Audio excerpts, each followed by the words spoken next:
Welcome to our video on changing the post filter on the Pure Water Midi Classic.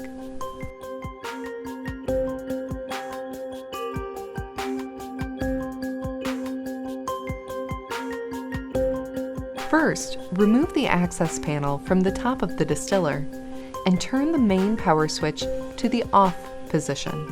Have a bucket available to catch any excess water in the filter and connectors. Remove the post filter by pressing in on the collet on either end of the elbow connectors. Use care when removing the filter, as you will reuse the angled fittings. Remove the angled fittings from either end of the used filter. You will need to again press in on the collet. It may be a bit difficult. Take the new filter out of its packaging and remove the yellow plugs from either end by pressing in on the collet during removal.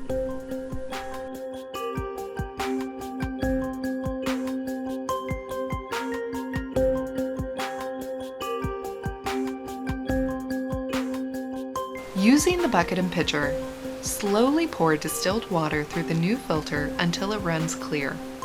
Keep note of the direction of flow as shown on the filter body.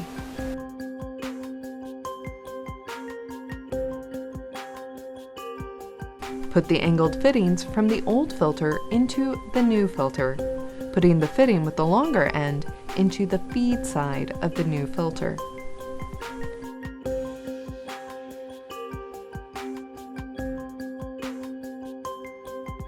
Press the fittings onto the distiller, making note of the flow arrow on the filter. You will always be able to read flow when installed correctly. The direction of flow will go from the upper coil down to the storage tank. Turn the power switch back to on and the fan switch to distill.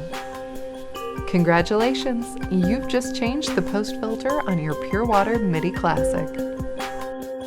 If this is your first time setting up your Midi Classic, please follow the directions as listed in the owner's manual.